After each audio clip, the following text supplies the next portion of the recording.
Hi, it's Austin. I hope you guys are doing well, having an amazing quarantine. I just wanted to film a little update for my friends, my colleagues, my patients that aren't able to get in for their Botox. For those of you that don't know, I get Botox. I get it about once every 3 months.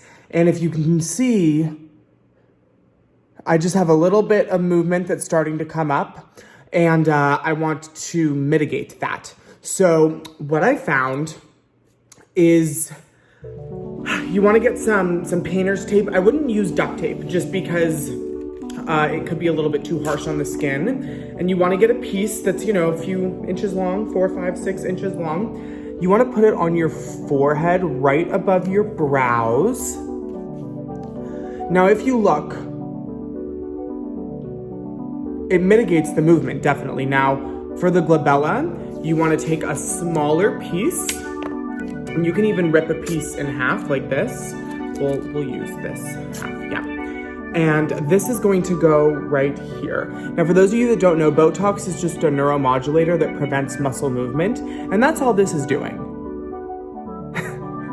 Because we're in quarantine, we don't need to look pretty, but we need to refrain from moving our muscles because after the quarantine, all that movement will turn into wrinkles.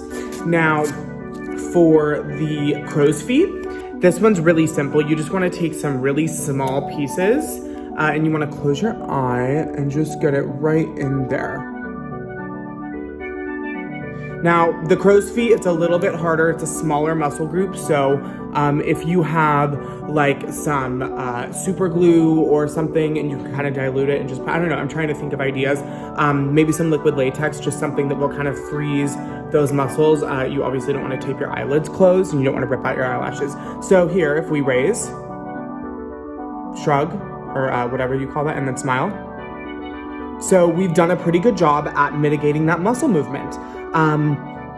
Leave your photos and your videos down below if you try this. I know this is a temporary fix, but I could live my whole day like this as long as I'm not seeing anybody. If I have any Zoom calls or anything, I could put a nice photo of myself up, or I could tape over the entire face and then color it like my skin tone or something like that. So I'm just trying to give everybody some really nice, easy tips that they can follow to make sure that we are keeping ourselves looking young and smooth during this quarantine, because when we go back into the workforce, everybody's gonna be all moving and wrinkly, and we're just gonna be oh my God.